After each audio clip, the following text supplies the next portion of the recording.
Hello and welcome to Frontrunner Motorsport. There wasn't a whole lot of motorsport on this weekend, but there's just enough to have an interesting conversation about. So today we are looking at the Belgium round of the World Rally Championship, the final oval track on the IndyCar calendar, the penultimate round of Super Formula, Australian Supercars from Sandown, and even NASCAR. You may be wondering why I don't really talk about NASCAR anymore.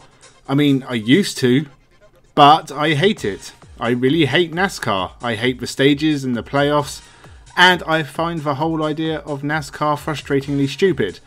But there were some interesting elements to this weekend's NASCAR race from Watkins Glen, so we'll mention it for a change, and with that, let's begin.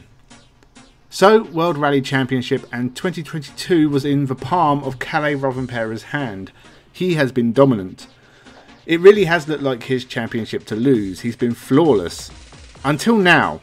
He was a very early victim of Belgium ditches, something they're very well known for. After Rovanpera, it just seemed to happen to everyone. Craig Breen hit a ditch, as did Belgium star Thierry Neuville. This was a rally of attrition, and only 5 top-class World Rally cars made it to the end. Adrien Fourmaux was an interesting case. I said at the start of the year he was quick, but crashes too often. Well, he was running 5th before crashing on the final day. He's really keeping up his reputation in 2022. He is behind WRC2 drivers in the championship. Andreas Mikkelsen, Pierre-Louis Lebert and Johan Russell are all ahead of Fourmaux in the championship. A little embarrassing for the works Ford driver. As for the 5 that finished, Takamoto Katsuta had a scare when his car broke down, but managed to keep it all going till the end for another good finish.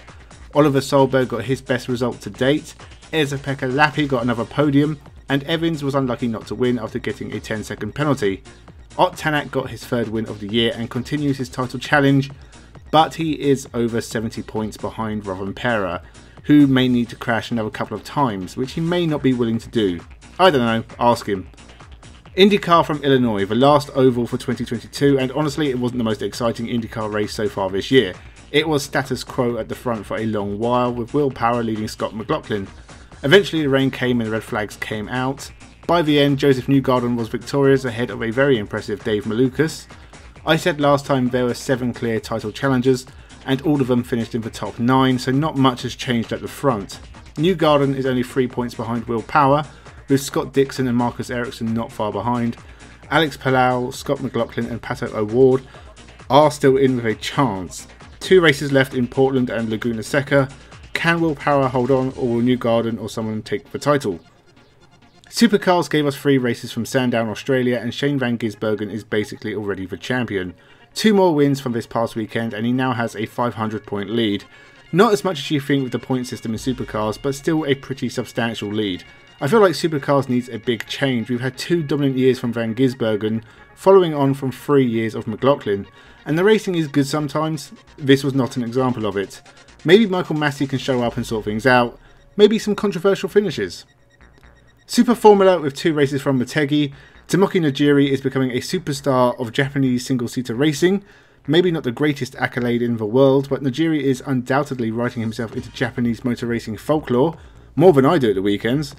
He has a big lead with only 2 races left, and it looks like he's going to take a 2nd championship in a row.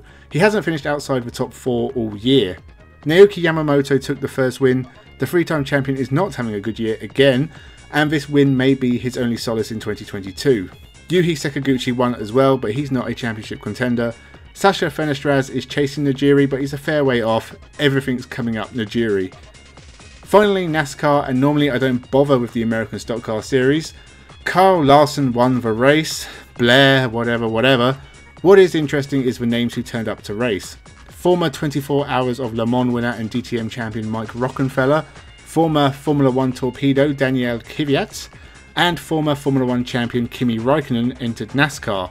They finished 30th, 36th and 37th respectively, so not great, and Kimi Raikkonen's crash was unfortunate, but it is interesting that NASCAR is drawing these kind of names to the sport, especially with Daniel Ricciardo saying he'd love to try NASCAR as well.